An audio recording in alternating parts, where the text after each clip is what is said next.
Hello everyone, today is the day the T818 was presented to the public. It has been a long wait, but finally we were enlightened about the next chapter of Thrustmaster plans for sim racing. The reveal was on live on Twitch. I followed it live and summarized it in this video. Now, just a minute into the stream, this happened. It was fixed right away by refreshing, but still I had like a flashback to the entire Thrustmaster DD campaign so far.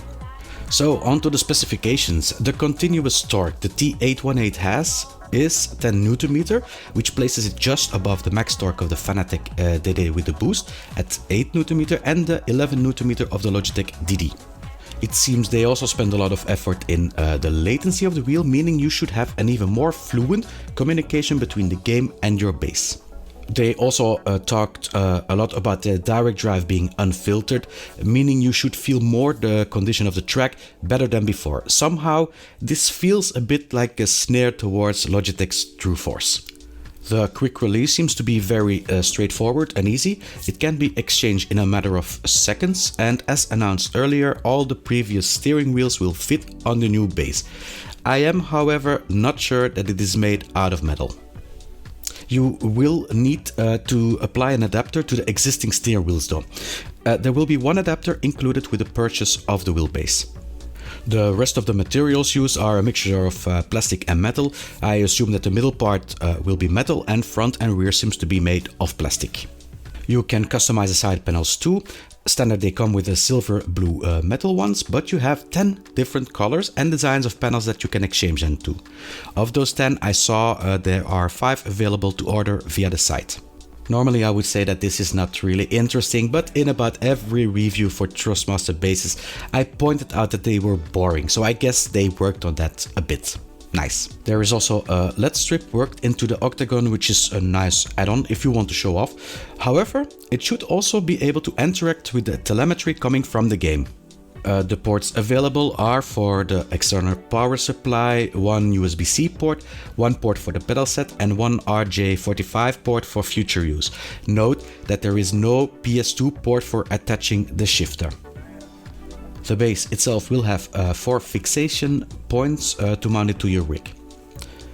The wheelbase remains PC only. There is a mentioning that there are plans for a release on consoles, but there has not been an official answer as to when. Safe to say it will not be released in 2022.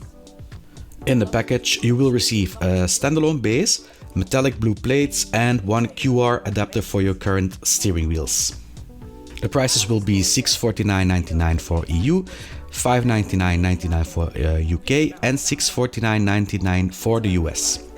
Pre-order for Europe can be done on the European shop as of today. Shipping will be before Christmas.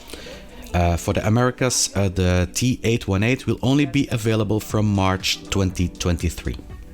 So, what are my thoughts on this? Well, starting with the 10 Nm power, it is quite decent and I'm sure many people will find this enough for what they use it. The power part is what we were hoping and expecting from this reveal, or at least I did.